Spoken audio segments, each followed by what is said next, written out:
contracts.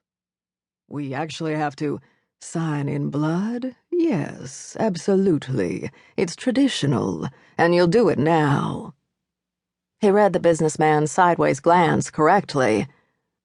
I promise you, no one will see what you are doing, he said. As the devil spoke, a sudden hush enveloped the three men, and a thick film fell between them and the rest of the street scene. The businessman sighed elaborately to show how melodramatic he thought this tradition was. Tyrese, your knife, he said, looking up to the chauffeur. Tyrese's knife appeared with shocking suddenness, probably from his coat sleeve. The blade was obviously sharp, and it gleamed in the streetlight. The businessman shucked off his coat and handed it to his companion. He unbuttoned his cuff and rolled up his sleeve. Perhaps to let the devil know how tough he was, he jabbed himself in the left arm with the knife. A sluggish trickle of blood rewarded his effort, and he looked the devil directly in the face as he accepted the quill that the devil had somehow supplied, even more smoothly than Tyrese had produced the knife. Dipping the quill into the trail of blood, the businessman signed his name to the top document, which the chauffeur held pressed against the leather folder. After he'd signed, the businessman returned the knife to the chauffeur and donned his coat. The chauffeur followed the same procedure as his employer. When he'd signed his own contract, he blew on it to dry the blood, as if he'd signed with a Sharpie and the ink might smear. The devil smiled when the signatures were complete.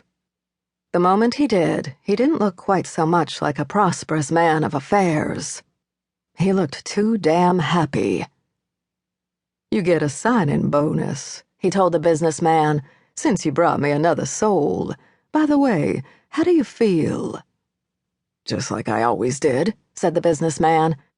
He buttoned up his coat. Maybe a little angry. He smiled suddenly, his teeth looking as sharp and gleaming as the knife had. How are you, Tyrese? He asked his employee. A little antsy, Tyrese admitted, but I'll be okay. You were both bad people to begin with, the devil said, without any judgment in his voice. The souls of the innocent are sweeter, but I delight in having you. I suppose you're sticking with the usual wish list, prosperity, the defeat of your enemies.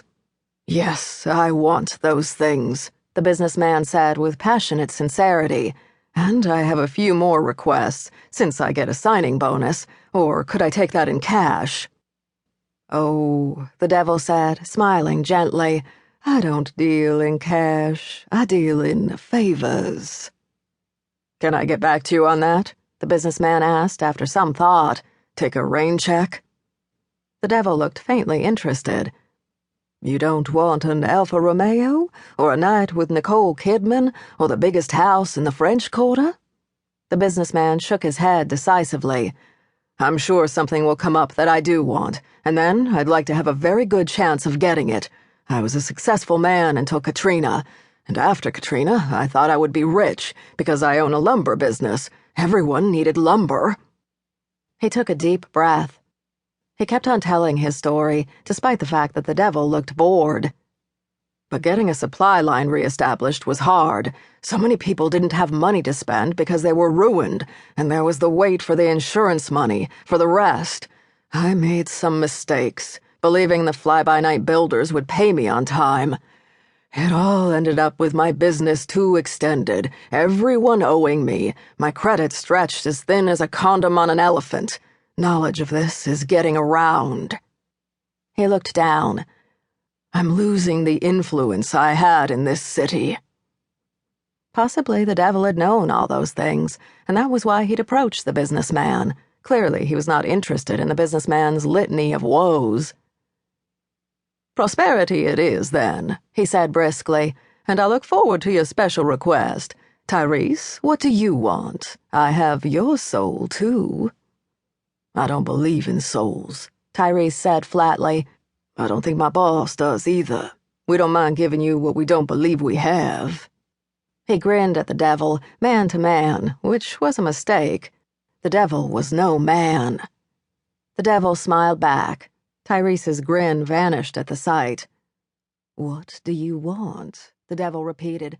I won't ask again.